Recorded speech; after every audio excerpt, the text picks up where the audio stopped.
beautiful way. And that kind of leads into tonight's topic.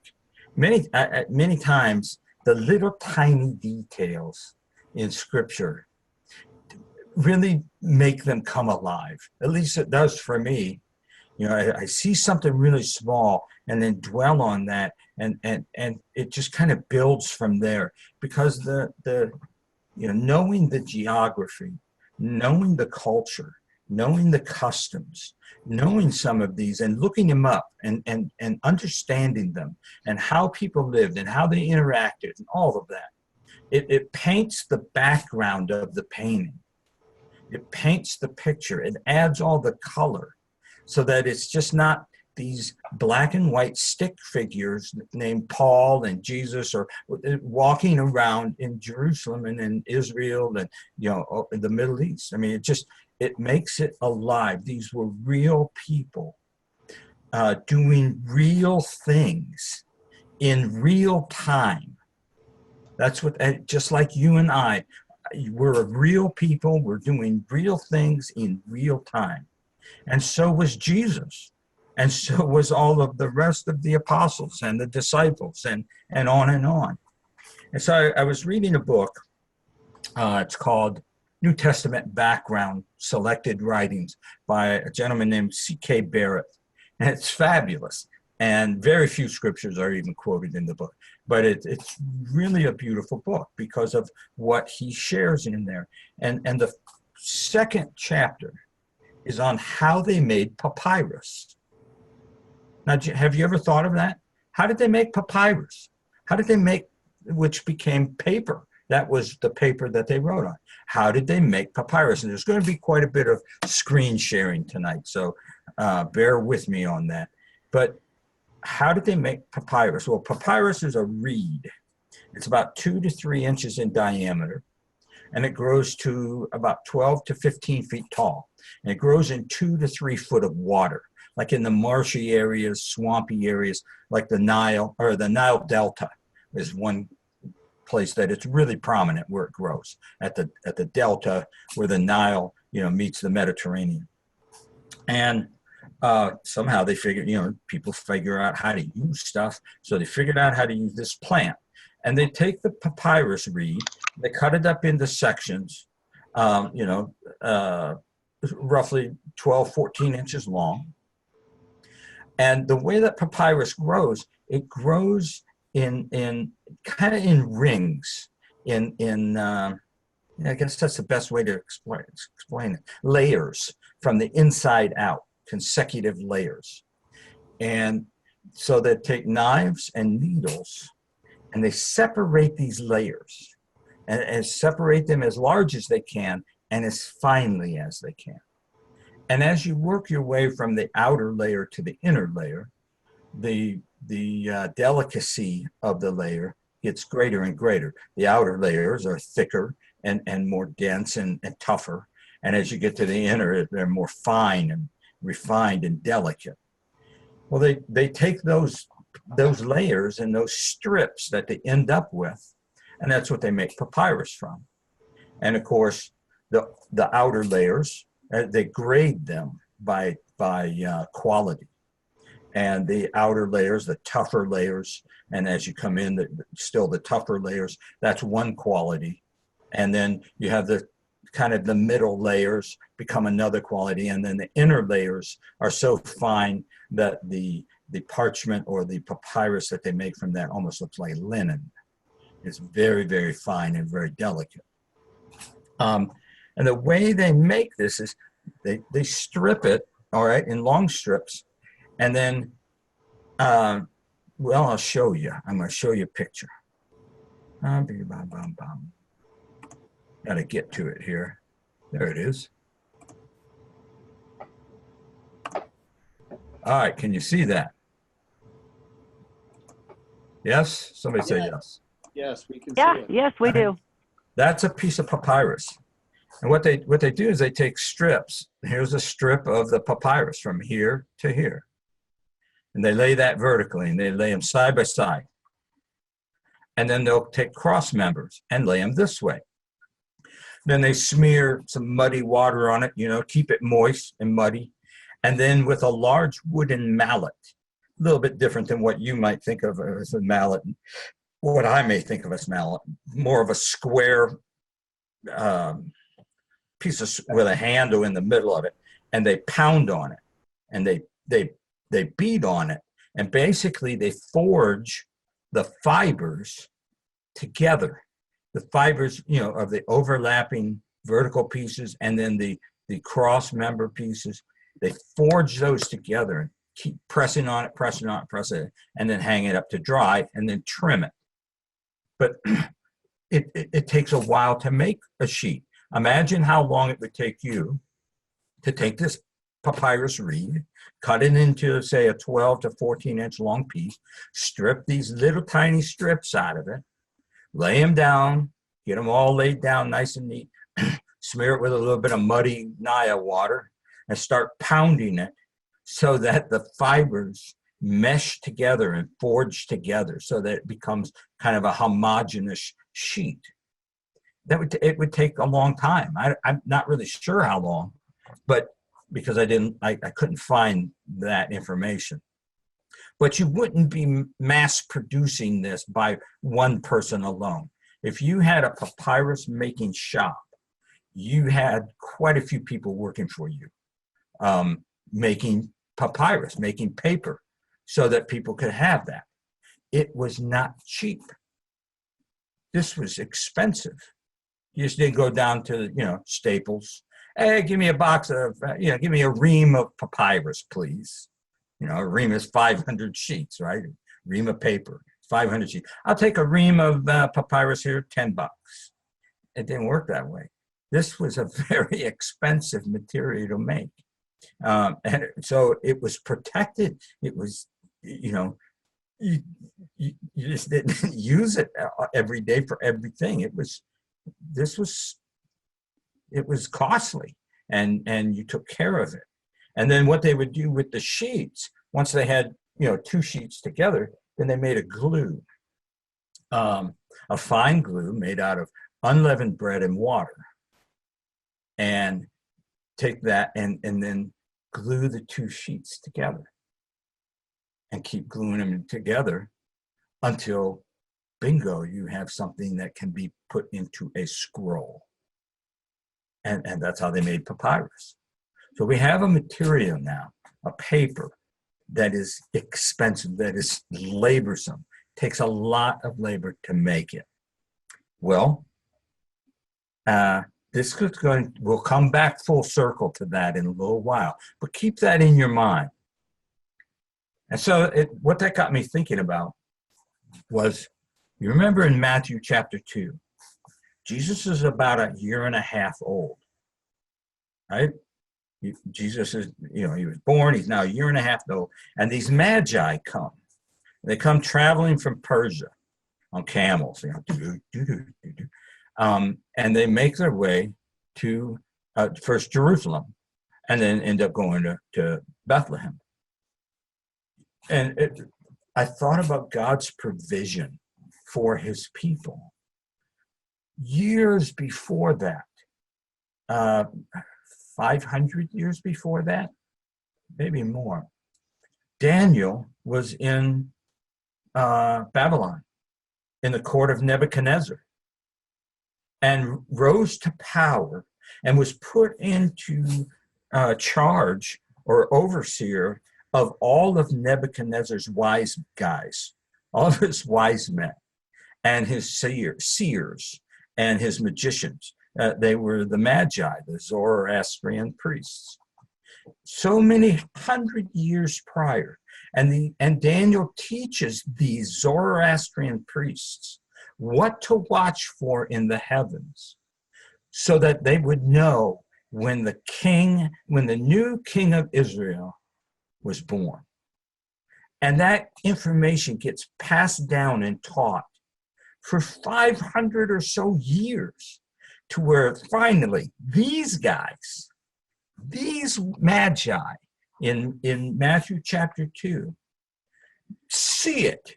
They see the conjunction, they see what's happening with Jupiter, the planet Jupiter, and it's time to go. And they pack up and they travel across the desert, across the Transjordan over to Israel. And you know it wasn't just three guys, right? You know it wasn't three wise guys. It could have been 10 Zoroastrian priests. Certainly a number of them would have been excited. It would have been more than three. It could have been, who knows how many. Could have been 10, could have been 20. And they didn't come alone, because that's not how you traveled in the Middle East. It was dangerous to travel, especially if you're carrying the things that they were carrying, gold, frankincense, and myrrh. You know, it's dangerous to travel in the Middle East, especially alone. And so they would have joined a caravan. And it was a whole caravan that was coming west to Jerusalem. And with them, they had camels, packed camels behind them. And those camels would have been laden down with provisions, with their daily provisions, food, water, wine, oil, all of that. They're bringing all that stuff with them. And gold, frankincense, and myrrh, we find out, right? Talks about those. Those are the gifts. And you see it in, paintings and nativity scenes and movies. Here's these three wise guys, and they got these little boxes, about that big, jeweled boxes, one with gold, one with frankincense, and one with myrrh, right? And then they place those in the wrong place anyways, so because they weren't there then. But they would have been carrying a lot more than that. These guys are coming to see a newborn king. And they're coming to pay homage to him, and it would have been a lot more that they brought. I don't know how much more. I have no idea. I know that right now you can buy frankincense and myrrh on the internet from anywhere between $15 a pound and $48 a pound. How much it was worth then? Not really sure. We know what gold's worth. What, $1,200 an ounce today? Interesting thing about gold is no matter what it costs, it never loses its buying power. It has always kept its buying power. In 1920, for a $20 gold piece, you could buy a handmade tailored suit, a brand new pair of shoes, and a very nice fedora hat for $20 gold piece. Handmade tailored suit. Today, for $1,200, you can buy a nice fedora hat, a really nice pair of dress shoes, and a hand-tailored suit. The gold holds its buying power, not necessarily worth more or worth less. That's what gold and silver does. And here they brought these gifts of gold, frankincense, and myrrh. And frankincense and myrrh were in high demand. They weren't only used in temple worship, but also in the pagan temples and in the temple. They weren't only used in that.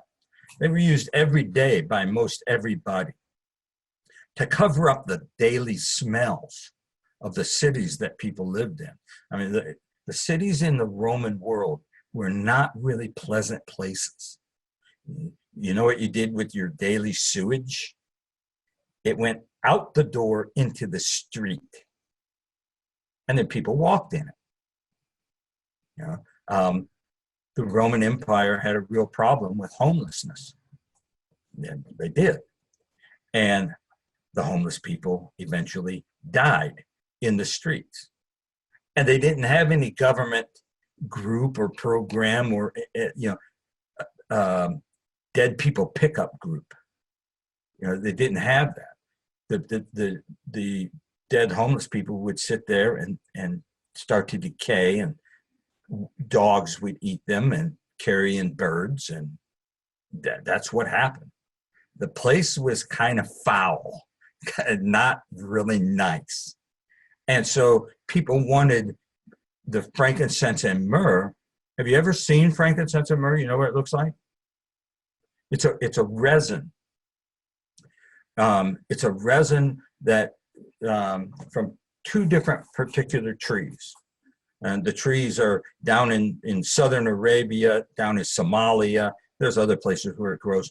But what the farmers of the resin do is they go to the bark of the tree and make a slit in the bark. And then the tree bleeds this resin out. And as the resin coagulates, it starts to crystallize in it, and it turns yellow or kind of a brownish red. And they go and they hand pick it. And once they pick it, they open that wound up again, and it starts to bleed that resin out again. And so it's hand picked, it's laborsome to get, and it's it's in high demand everywhere. People want to burn it for the nice sweet smell, to cover up all the other smells that are around. So it wasn't cheap, supply and demand. The demand was high, supply's what it is, so it's a costly material. And it had to be traveled, it had to be brought by camel all the way from southern Arabia. Show you real quick. See if I can share this.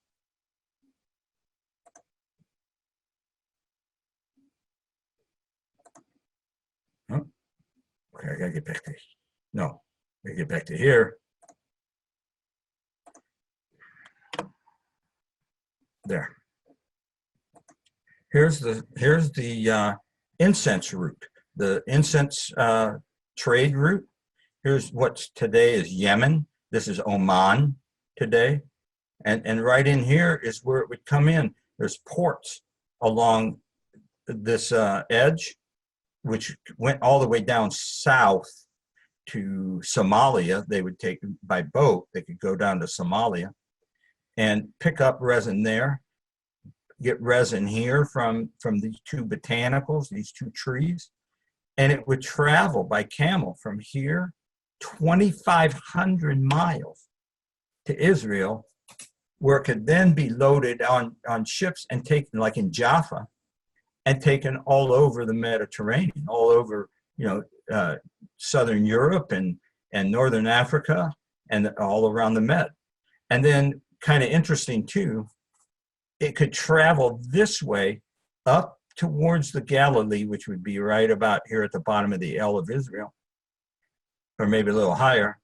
And then there's a crossroads here that would take it up into Lebanon and into Turkey. There's one road, and another road that goes here to Syria, and then connects and goes down to Persia at that time, or Iraq. So here's your spice trade route and your incense trade route. And so this is going a long way to get traded. You just didn't go down to the corner store and get some. It's expensive. It's expensive to get, it's expensive to transport, and it's in high demand. And look at Luke chapter 2. Remember, these Magi are coming to pay homage to a newborn king. They're not just bringing a little bit of this stuff. How much? I don't know.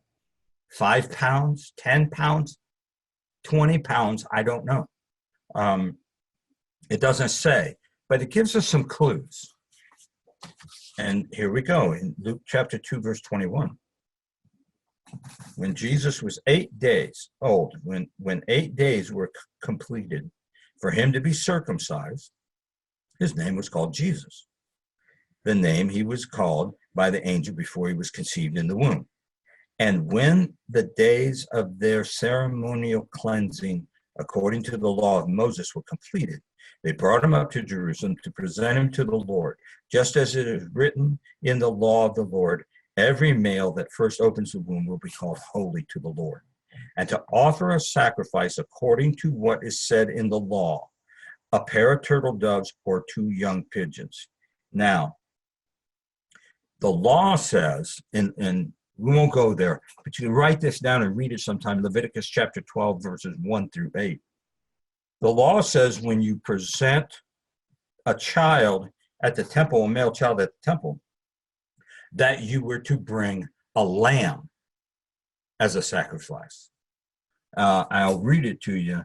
Um, okay. It says, when the days of her purification are completed, for a son or for a daughter, she is to bring to the priest at the entrance of the tent of meeting a year-old lamb for a burnt offering, and a young pigeon or a turtle dove for a sin offering. And if he will offer it before Yahweh and make atonement for her, and she will be cleansed from the fountain of her blood. This is the law for she who bears, whether a male or a female. If she cannot afford a lamb, then she may take 2 turtle doves and 2 young pigeons, one for a burnt offering and the other for a sin offering. And the priest will make atonement for her, and she will be clean. That's Leviticus chapter 12, verses 1 to 8. You can read about that. So here, Joseph and Mary cannot afford a lamb. And the reason we know they can't afford a lamb is that they bring 2 turtle doves and 2 young pigeons. They were poor. They didn't have money. They had no money. They were dirt poor. Yeah, not dirt poor, but they were poor enough that they couldn't afford a lamb. How much did a lamb cost? You know, you can buy a lamb today for about a baby lamb, what, $70, $50? They couldn't afford a lamb. So that's why they offered 2 turtle doves and 2 young pigeons. They didn't have a lot of money. But here come the Magi with gold. We know what gold is, you know, nice thing to have. With gold, how much? Don't know.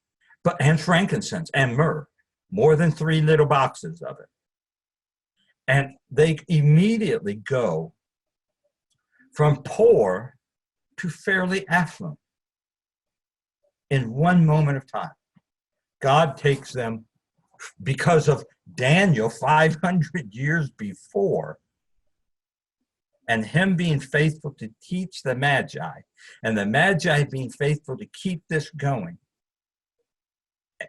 These guys, you know, isn't that beautiful? So Mary and Joseph go from poor to fairly affluent really quick. And there's a reason why. Look at Matthew chapter 2. Matthew chapter 2, verse 13. Now after they, I believe that's the Magi. I think that's right. After they departed, look, an angel of Yahweh appeared to Joseph in a dream, saying, get up, take the child and his mother, and flee to Egypt, and stay there until I tell you, for Herod is about to search for the child to destroy him. Then he got up right then, took the young child and his mother during the night, and departed for Egypt, and stayed there until the death of Herod, with the result of what was spoken by the Lord through the prophet was fulfilled. Out of Egypt I called my son. So the Magi leave, right? The angel appears, says in a dream, tells Joseph, get up, let's go. We got to go. Now, if according to Hollywood, what you see is, and in many pictures, what you see is Mary kind of sitting, you know, cross-straddled on a donkey, holding the baby Jesus, and Joseph walking in front, you know, kind of leading or tugging the donkey along the way through the sand on the way to Egypt. It would have taken a long time to get to Egypt. It would have taken, and they don't have any provisions with them. No food, no water, nothing, right? No oil, nothing.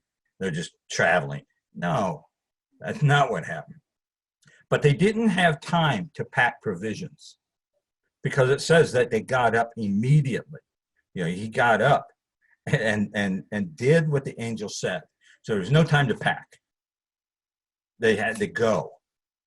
And you didn't travel in the East by yourself. You just didn't do. There were raiding parties. There were thieves. There were robbers out there.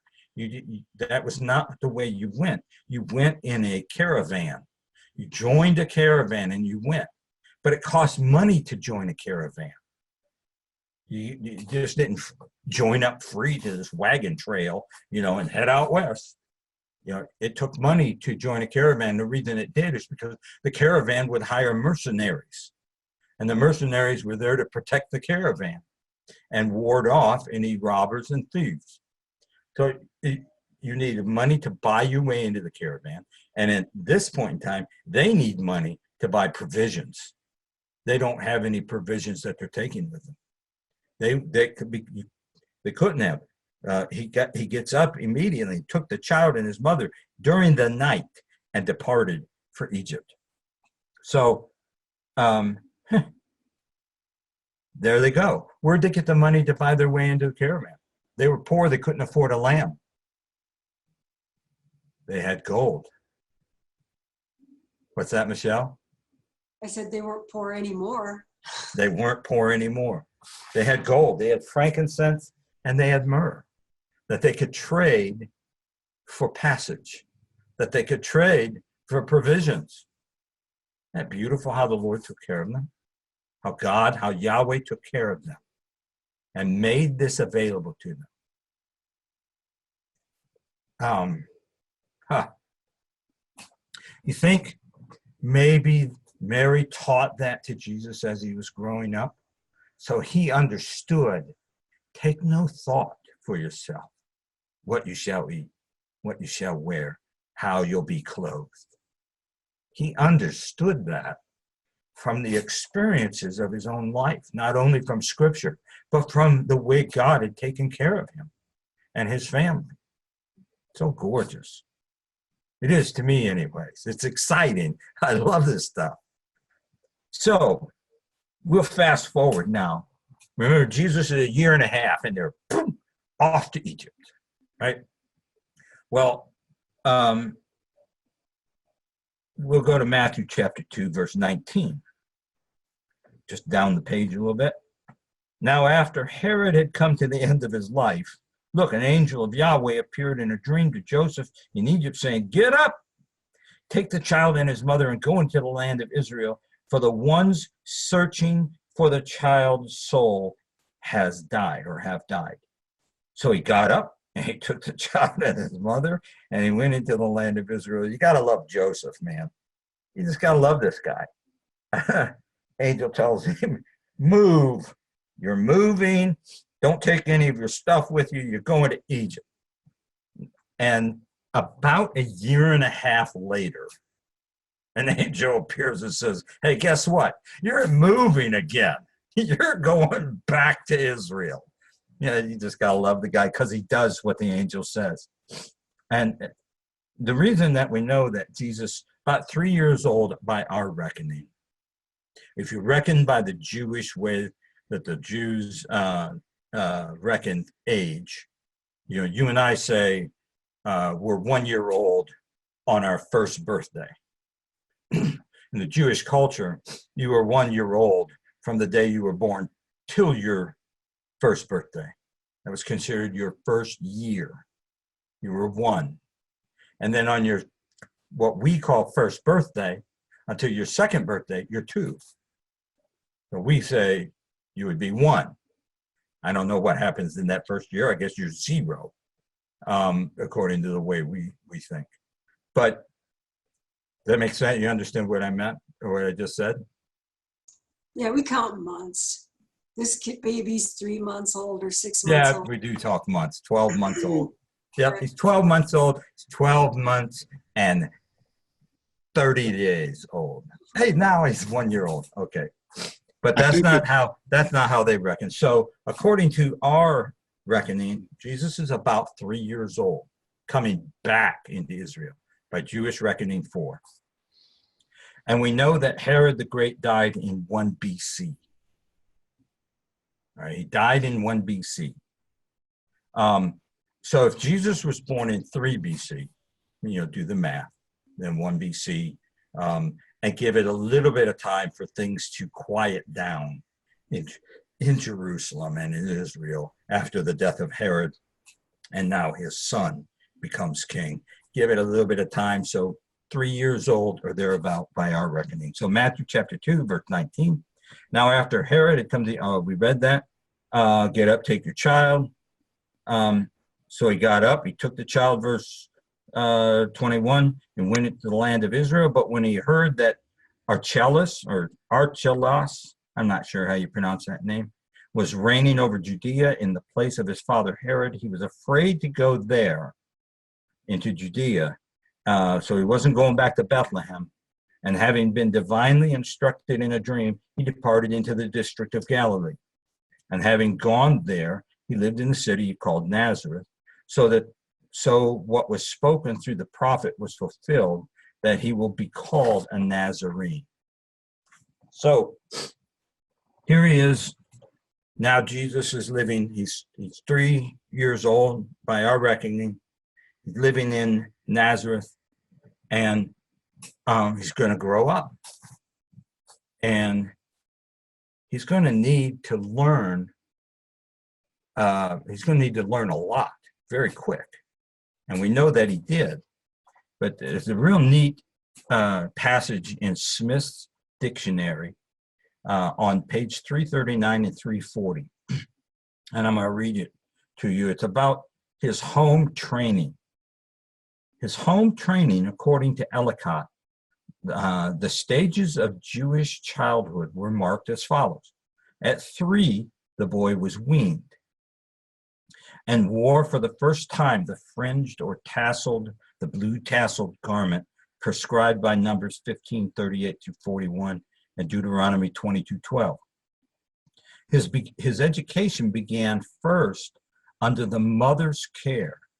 At 5, he was to learn the law, at first by extracts written on scrolls of the most important passages, like the Shema or Creed of Deuteronomy 2:4, and the Halal or festival psalms, Psalms 114, 118, and 136, and by catechetical teaching in school. At 12, he became more directly responsible for his own obedience to the law, and on the day when he attained the age of 13, put on for the first time the phylacteries that were worn on the forehead. He put on the phylacteries which were worn at the recital of his daily prayer. In addition to this, Jesus no doubt learned the carpenter's trade of his reputed father Joseph, and as Joseph probably died before Jesus began his public ministry, he may have contributed to the support of his mother. So here, Jesus comes back to Nazareth at about 3 years old. He's now being weaned, and he's starting to learn. He's going to be starting to be taught. And the teaching at home was the responsibility of the mother. The mother taught the child the Torah. The mother taught the child the Psalms at first. That was her responsibility. In fact, if you hold your finger here, look at Psalm chapter 1, verses 8 and 9.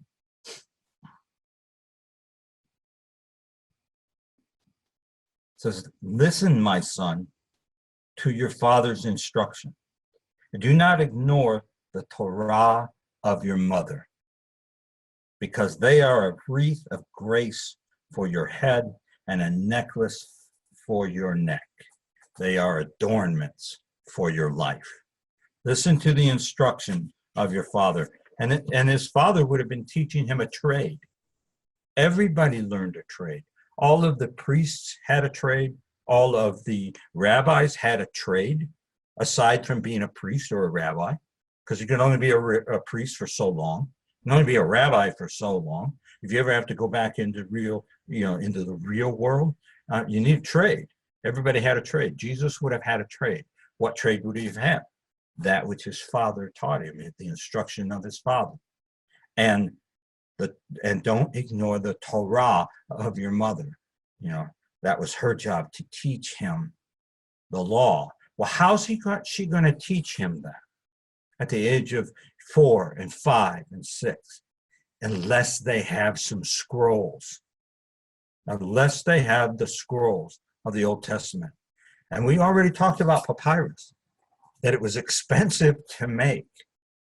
To get a set of scrolls, a whole set of the Old Testament scrolls, you had to hire a scribe.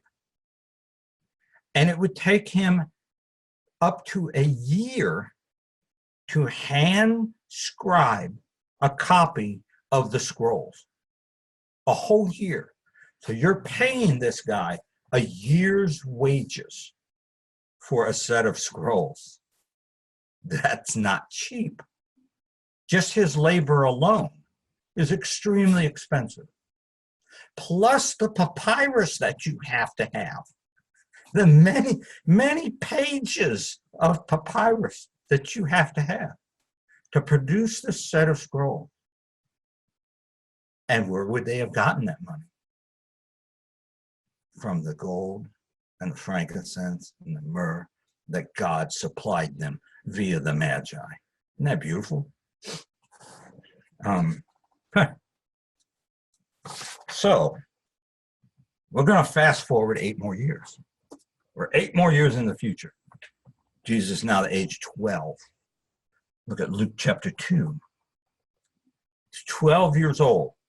He's now responsible, according to tradition, for his own obedience to the law. According to Smith's dictionary, he's responsible for his own obedience to the law to some degree. I mean, the parents are still going to be there. Luke chapter 2. Jesus is in the temple, right? Every year his parents went to Jerusalem for the feast of the Passover. And when he was 12 years old, I love this record. This is so crazy. And they went up according to the custom. And when they had completed the days of the feast, as they were returning, the boy Jesus stayed behind in Jerusalem. And his parents didn't know it because they're in this big caravan. They're moving out in a whole long caravan back up north to Nazareth. They went a day's journey. That's about 20 miles by camel in a caravan, about 20 miles. And they were diligently searching for him. Maybe it was dinner time. You know, they settled down, they pitched tents, they, unpacked the camels, getting the families together, getting ready to eat, whatever the case may be. And they were diligently, anybody seen Jesus? Where's Jesus? Did anybody see him? They're looking for him among their relatives and acquaintances. And when they did not find him, they returned to Jerusalem, diligently searching for him. I'm not sure, they're 20 miles away. I don't think the whole caravan turned back. So what Mary and Joseph did was really dangerous. They took off late at night. I bet you they ran all night long to get there.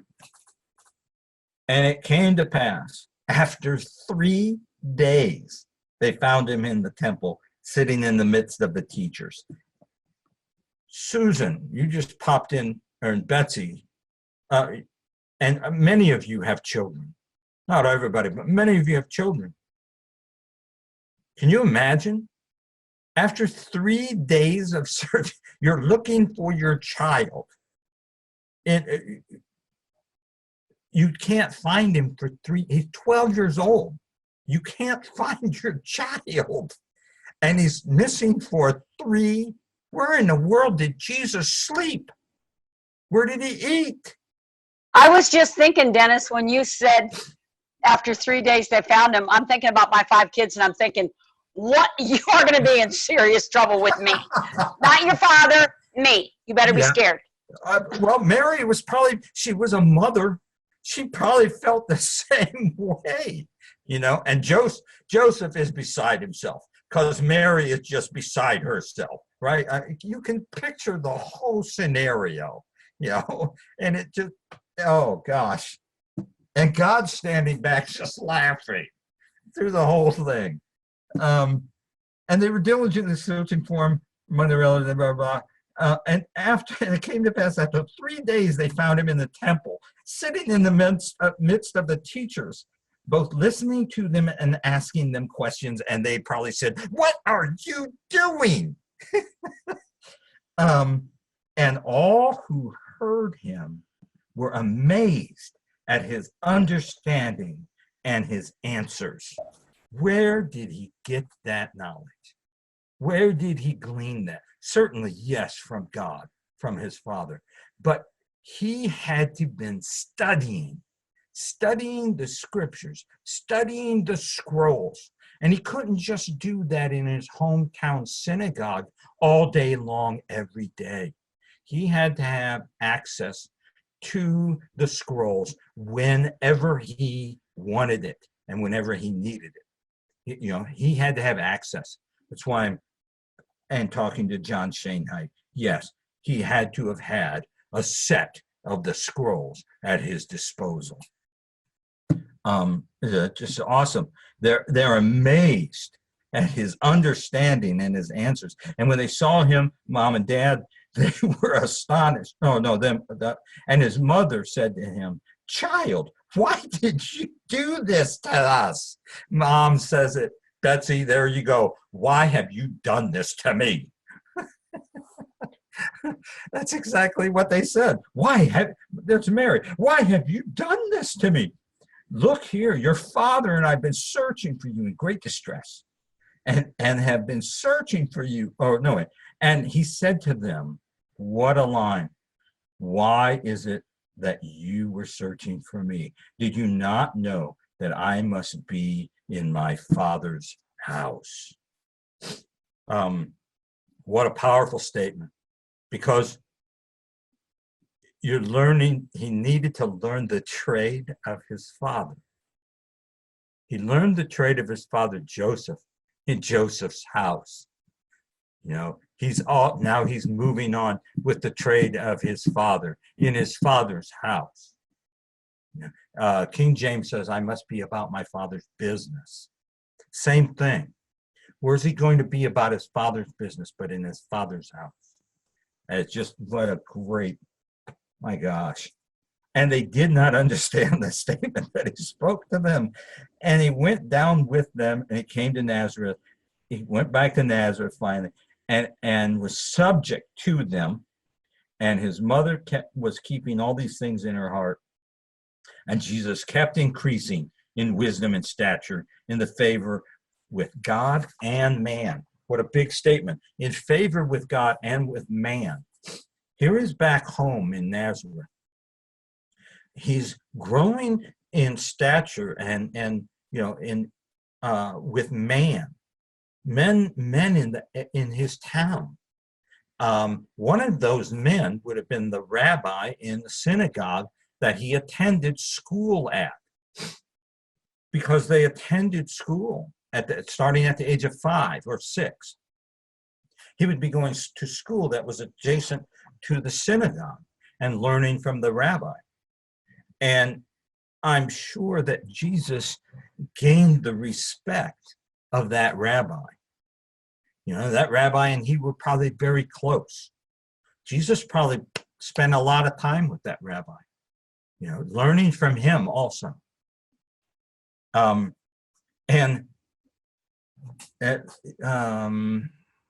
I'm not ready to show those pictures yet. But,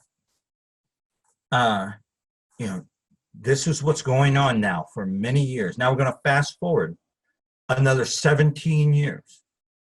And we're going to go to Luke chapter 4. 17 years later, Jesus is now about 30, 29 and a half, 29 and 3/4, I don't know, about 30. And he goes to the synagogue. Well, we'll see this. Luke chapter 4, verses 14. We'll start there. This is after the temptations in the wilderness. Verse 14, and Jesus returned in the power of the Spirit, into Galilee. And the news about him went out throughout all the surrounding areas. and he taught in their synagogues, being glorified by all. One of the things that happens right here, along with these verses, there's a wedding, if you remember, a wedding in Capernaum. One of the first records, the first miracle, shows up in John chapter 2. And it's a family wedding. It's probably a relative. You should read John Schoenheit's commentary on that in John chapter 2. It's absolutely beautiful. There's probably maybe a cousin of Jesus's, but there's this wedding, and he goes to this wedding, and the one that's hosting the reception party runs out of wine. Oh my goodness. He runs out of wine. You still got all these guests there wanting to celebrate, and you're out of wine. This is not a very good thing. He's going to look cheap. He's going to look, didn't plan this out very well. You didn't do too well in this. And it's going to be an embarrassment for that man. So what does Mary do? Mary goes to Jesus. That's pretty interesting. And says, Jesus, they ran out of wine. So I don't know what she really thought Jesus was going to do. Maybe he knew somebody locally that sold wine. Go buy some, bring it to the party, go down to the 7-Eleven. I'm not sure. So what does Jesus do? Boom, turns the water into wine. Allows this man to save face, does a great miracle, blesses everybody, right? And word goes out. Well, why wouldn't it go out? There's all these people there. There's a whole celebration of people seeing this miracle. Boom, word goes out. And that's basically what it's saying here in Luke chapter 4. Word went out about him through all the surrounding area. And he taught in their synagogue, being glorified by all. In verse 16, and he came to Nazareth, where he'd been brought up. Okay, going back to Nazareth, where he'd been brought up.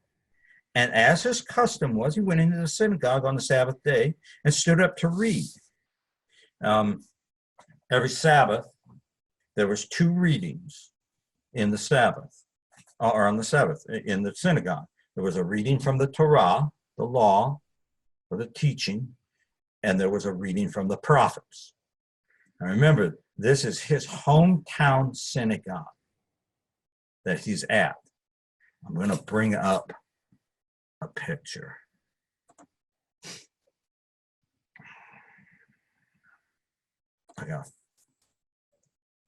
Bear with me here. That was not going to let me do that. This one will. Well, if I move this.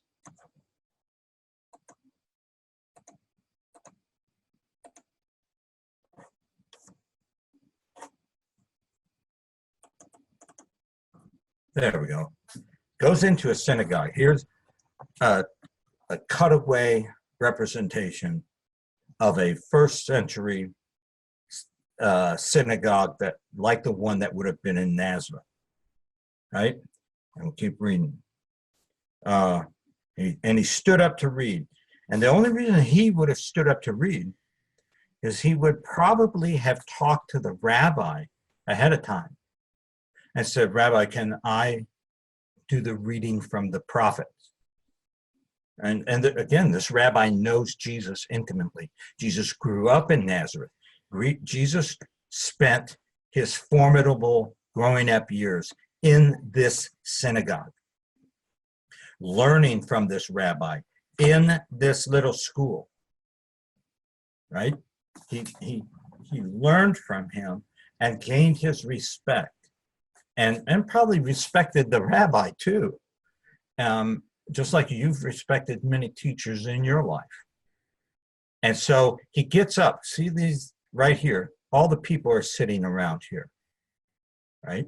All of the people in the synagogue are sitting on these steps all around the perimeter of the synagogue. Somewhere Jesus is in here. And when it was time to read the prophets, he gets up and he walks over here And he asked the attendant of the synagogue to get him the scroll of Isaiah. And the attendant would have got in this little cabinet. It could have been a bigger cabinet, but that's what this is representing, a cabinet that would hold all the scrolls. And he pulled out this scroll and he gives it to Jesus.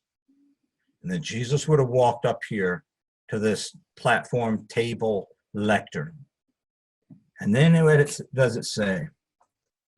And he was given the scroll of the prophet Isaiah. And he unrolled the scroll and found the place where it was written. He found the place there where it was written. The scroll of Isaiah, which was found in Qumran, amongst the Dead Sea Scrolls, which was a complete scroll. The scroll of Isaiah was 24 feet long. The ceiling in your house, the typical ceiling of your house is 8 feet high.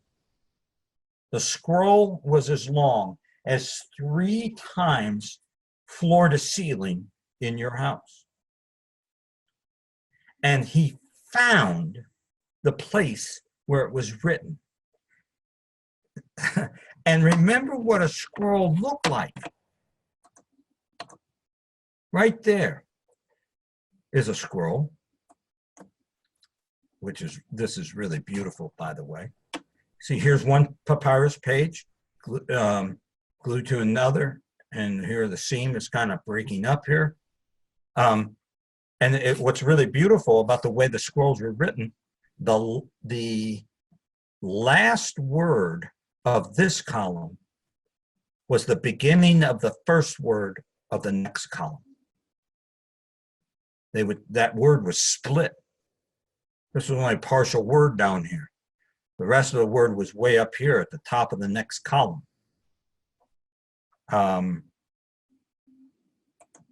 Here's another picture of a scroll. What I'm saying is, like down here, this is the beginning of this word up here.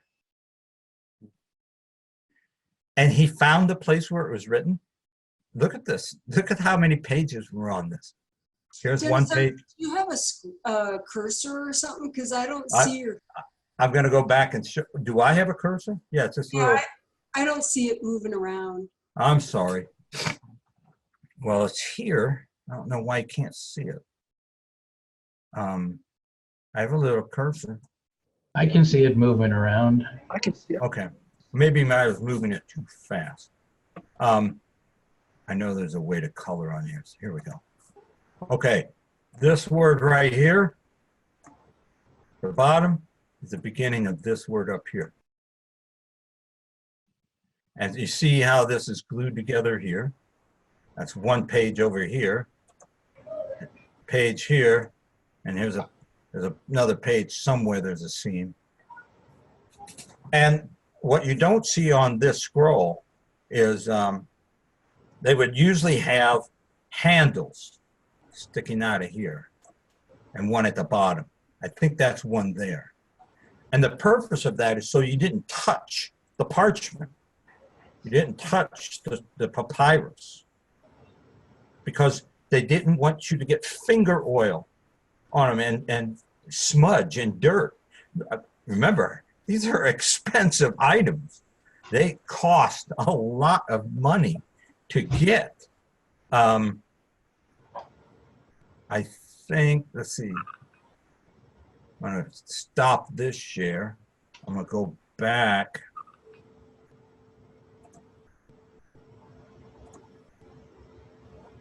Oh, come on, Dennis. In Hebrew, they read from right to left and from the top. Yes, they read right to left, yes. Okay. Go back here. Bear with me.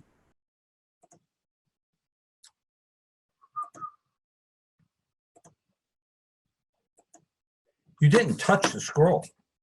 This implement right here, it was made out of wood, maybe could have been made out of bone, depending on silver, maybe even gold. It's called a yad, Y-A-D. And if you look real closely down here, I'm not seeing your yad. Does everyone else see the yad? can you guys see that? Yes, I can see it. You can't see that, Michelle? I shared my screen. Huh. I don't know why I can't. What do you see? There we go. Now I see it. Now you see it? Yep. You see down here, there's a little golden hand with a finger pointing forward, right? I have one of these. It's totally out of wood. It's a carved one. But this is called a yad. And the reason, see, this man is holding his place while he's reading.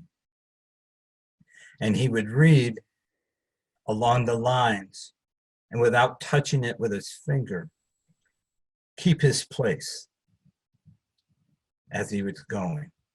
He would use this instrument. So as Jesus walks up to that little table with this scroll, and he unrolls it, he's unrolling it. Actually, yeah, this way. He's unrolling it because he's got to find what? Way back in Isaiah 53, is it?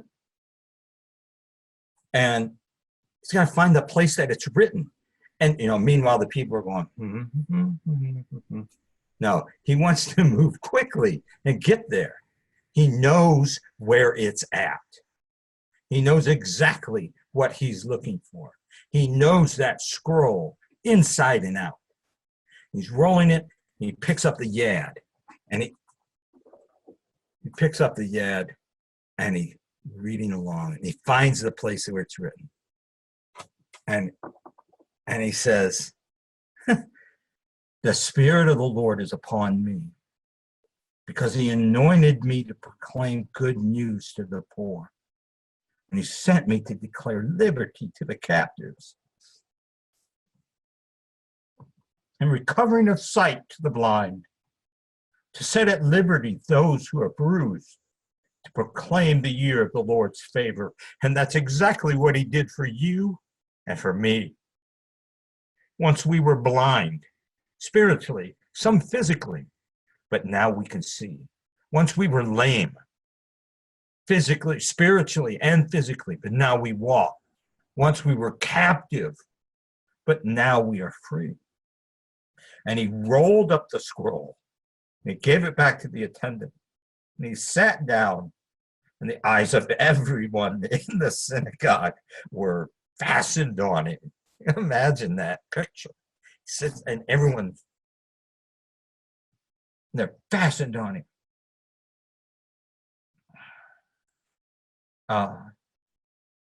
He said, today, this scripture has been fulfilled in your ears. And they were all giving a good testimony about him. And they were amazed at the words of grace that proceeded out of his mouth. And they said, is this not Joseph's son? And it goes on. And of course, they become offended by him. And they take him out. And they try to throw him over the cliff. What gratitude. And then verse 30, it says, but he passed through the midst of them and went his way. And after that incident, time after that, he moves his family. Joseph by this time has passed away. He is the head of the family. And he moves his family to Capernaum. And why Capernaum? Oh, Betsy, that was Luke chapter 4. But he moves his family to Capernaum then, after this incident. And look at John chapter 2 real quick. I got one more thing to share and then I'm done. But chapter 2, verse 12, it says, after this, he went down to Capernaum, he and his mother and his brothers and his disciples. And they stayed there only a few days. But somewhere else, he moves them to Capernaum. And why Capernaum? Why does he move to Capernaum and go to Capernaum? Why would you go to Capernaum? Well, there's a reason for that. Share my screen again.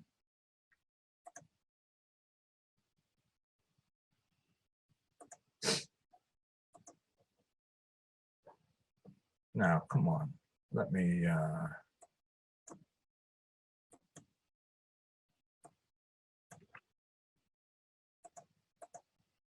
yeah, here we go. Capernaum was a fantastic city right at the northern part of Galilee. You can see it right there. First, it was a great fishing city. Fishing was a major industry there. And remember, I told you, coming up along the coast, easily the trade route went right along here to Tiberias, up to Capernaum, and then it could go north to Jordan and up into Turkey. And here it would split off and go into what was Syria at the time, before, and all the way up to Damascus.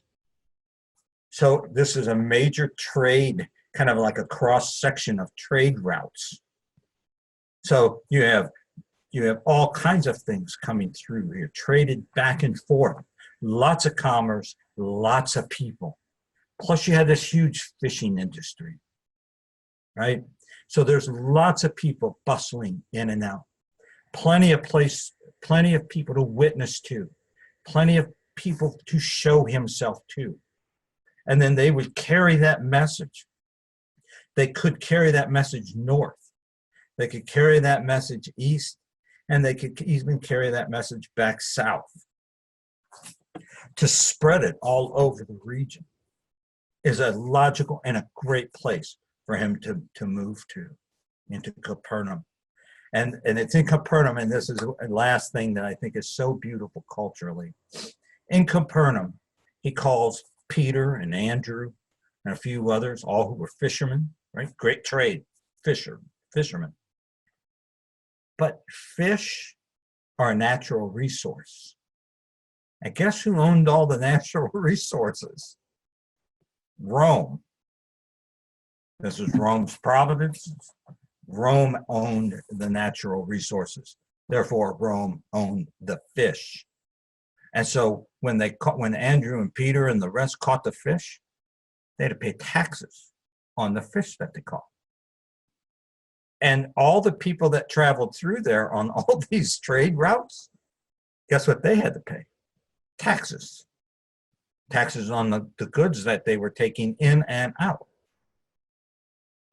Who do you think the tax collector in that area was? A guy named Matthew.